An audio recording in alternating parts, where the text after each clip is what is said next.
শেষ রাজনৈতিক প্রশ্নটাতে আসি। এবারে বিধানসভা ভোটে বামপন্থীরা কি ঘুরে দাঁড়াতে পারবে? আমাদের দর্শকদের মধ্যে একটা বিরাট অংশ আ মূল ভাবনায় বামপন্থী। সত্যি কথা বলতে কি আমাকেও অনেকে বলেন আমি মূল ভাবনায় বামপন্থী। একটা সময় একটা কথা খুব বলা হতো যে তরুণ বয়সে কেউ যদি বামপন্থী না হয় তার মানে তার হৃদয় নেই। আর বেশি বয়সেও কেউ যদি কমিউনিস্ট থেকে যায় তার মানে তার মস্তিষ্ক নেই। মস্তিষ্ক মানে ভালো খাওয়া পড়া, পরিবারের জন্য, নিজের জন্য ভালো থাকা খাওয়ার ব্যবস্থা করা, বেশি টাকা পয়সা রোজগার করা, ভালোভাবে থাকা, বাড়ি দামি, দামি দামি বাড়ি, দামি গাড়ি, হ্যাঁ, বিদেশ ভ্রমণ ইত্যাদির ব্যবস্থা করা। আর হৃদয়ে থাকা মানে হচ্ছে অন্য মানুষের কথা ভাবা। আমরা যে ভালো আছি এটাই শেষ কথা নয়। সবারই একটু ভালো থাকা উচিত। এই ধরনের খুব কথা ভাবা। এই যে এইরকম যদি বামপন্থাকে খুব একেবারে কি বলবো সারস্যসার তস্যসার স্তরে নামিয়ে আনা যায়, তাহলে আমার মনে হয় আমি কেন আমার মতো সমস্ত সংবেদনশীল সাংবাদিকই বামপন্থী। তারা মানুষের ভালো থাকার জন্য, বহু মানুষের ভালো থাকার জন্য কয়েকটা কথা বলেন। বামপন্থীরা নির্বাচনে ঘুরে দাঁড়াতে পারবে কিনা এ কথা আজকের দিনে বলা খুব মুশকিল। কিন্তু বামপন্থী ভাবনা যে পশ্চিমবঙ্গের মানুষ নতুন করে ভাবছে তার কিছু কিছু প্রমাণ আমরা পাচ্ছি নানাভাবে। বামপন্থীদের আসলে ভরসা করে ভোট পাওয়ার মতো জায়গায় যেতে হবে। সেই জায়গাটায় যাওয়ার মতো অবস্থায় তারা এখনো পর্যন্ত নেই। এটা হচ্ছে বাস্তব।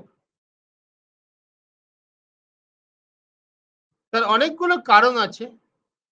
একটা বড় কারণ হচ্ছে কেন্দ্রে দায়িত্ব নেওয়ার সময় তারা এড়িয়ে গিয়েছেন। বিশেষ করে পশ্চিমবঙ্গের সিপিআইএম সম্পর্কে এই কথাটা প্রবলভাবে প্রযোজ্য।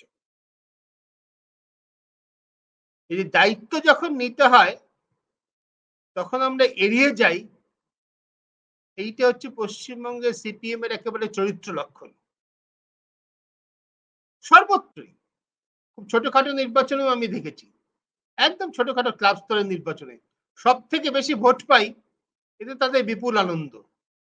কিন্তু কন্ট্রোলিং পাওয়ার নিয়ন্ত্রণ করা ক্ষমতায় যাওয়ার জন্য যে আরেকটু বেশি পরিশ্রম করতে হবে, আরেকটু বেশি দায়িত্ব নিতে হবে, সেখানে তারা পিছিয়ে যান।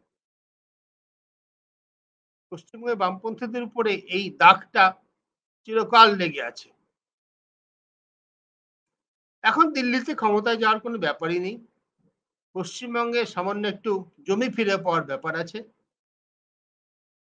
যেকোনো জমি বামপন্থীদের জন্য পজিটিভ হবে যেহেতু তারা শূন্যে দাঁড়িয়ে আছেন। লোকসভা, রাজ্যসভা, লোকসভা, বিধানসভা ২ জায়গাতেই শূন্যে দাঁড়িয়ে আছেন। যেকোনো জমি তাদের জন্য পাওয়া নতুন জমি হবে। সেই চেষ্টাটা তারা নিশ্চয়ই পুরোদমে করবেন।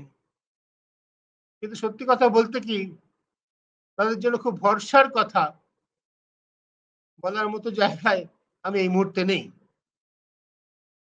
পশ্চিমবঙ্গের বামপন্থীরা ঘুরে দাঁড়িয়ে আসন্ন বিধানসভা নির্বাচনে ২০২৬ সালে বেশ কয়েকটা আসন জিতবে একথা আজকের দিনে বলার মতো জায়গায় আমি নেই।